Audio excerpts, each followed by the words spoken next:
حضور کی عزت و ناموس تو برا البرا، ان کا نام لبوں پہ آ جائے تو غلام جان کا نذرانہ لے کر حاضر ہو جاتے ہیں، ان کے نام کا تصور دل میں آ جائے تو دل و جان نچھانا کر لیے جاتے ہیں، ان کے نام میں وہ چاشنی، وہ حلاوت ہے، وہ کشش ہے کہ جس کے بارے امام احمد رضا نے کہا تھا حسن یوسف پہ کچی مصر میں انگشت زنا، یا رسول اللہ سر بتاتے ہیں تیرے نام پہ برنا دے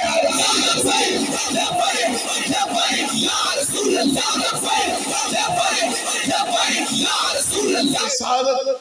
صلی اللہ تعالی و تبارک علیہ وسلم ایمان کی معراج ہے، محبت رسول ایمان و ایقان و وجدان و عرفان اور قرآن کی روح ہے۔ اگر حضور سے محبت نہیں تو دعوی مسلمانی بیکار، اگر حضور کے نام پاک پر کٹ مرنے کا جذبہ نہیں تو قرآن ہاتھوں میں اٹھا کر بیت اللہ میں گھس کر یہ سجدہ کیا جائے اس کا کوئی فائدہ نہیں۔ بیت اللہ ایک بار بھی نہ دیکھا ہو، مدینہ طیبہ کا سفر ایک بار بھی نصیب نہ ہوا ہو، حج عمر بھر ادا نہ ہوا ہو، لیکن فیض آباد کے دھرنے میں یا جی ٹی روڈ کے پاس میں یا رحمت للعالمین مسجد کے سائے میں یا کہیں بھی ان کی ناموس کی خاطر، ان کی عزت کی خاطر دو لمحے بھی گزارے ہو، اللہ کی قسم بیت اللہ بھی نشر کرے گا، مدینے سے بھی قبولیت کی صدا رسول اللہ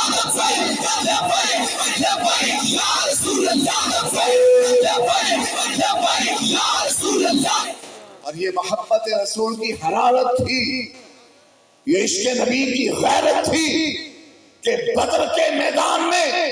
جب مصطفیٰ کریم علیہ السلام نے صحابہ کی طرف رخ وجوہات کیا اور پوچھا کیا کہتے ہو، قافلے سے تعرض کیا جائے یا لشکر کفار سے دو دو ہاتھ کر دیے جائیں، قافلہ روکا جائے یا دین مصطفیٰ کے دشمنوں کی فوج کے سامنے سیسا پرائی دیوار بنا جائے۔ صحابہ جانتے تھے کہ ان کے پاس گھوڑے نہیں ہیں، تلواریں نہیں ہیں، نیزے نہیں ہیں، بھالے نہیں ہیں، تیر کمان نہیں، کوئی رسل و قوت کا سامان نہیں، بے سر و سامانی کا عالم ہے۔ حتیٰ کہ قرآن بھی یہی کہتا ہے وَأَنْتُمْ أَذِلَّةٌ، میرے نبی کے غلاموں تمہارے پاس میں کچھ تھا ہی نہیں، کچھ نہیں تھا، کچھ نہیں تھا، کچھ نہیں تھا، لیکن جان تھی تمہارے قربان کرنے کے لیے۔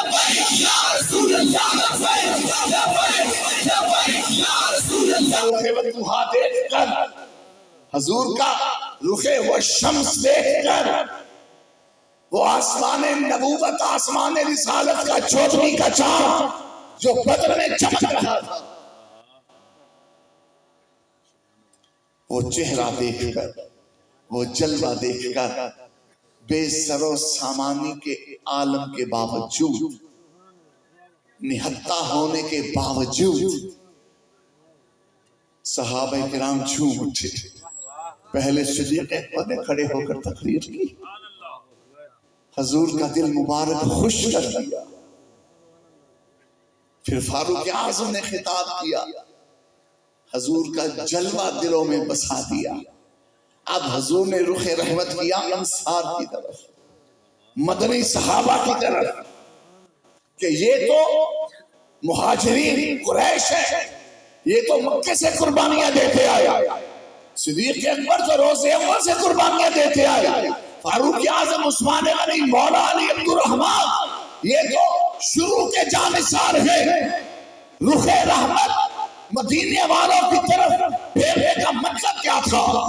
رخ وجوہا مدینے والوں کی جانب کرنے کا مطلب کیا تھا؟ مطلب یہ تھا کہ مدینے والوں نے حضور کی بیعت کی تھی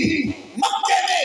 حج کے دنوں میں تقویٰ کی گھاٹی میں کہ یا رسول اللہ اگر آپ کا دشمن یہ ابو جہل، یہ ابو لہب، یہ عتبہ، یہ عتیبہ، یہ شیبہ، یہ ولید، یہ بڑی بڑی فوج لے کر بھی آپ پر معاذ اللہ حملہ کرنے ہیں، مدینے کا محاصرہ کرتے ہیں،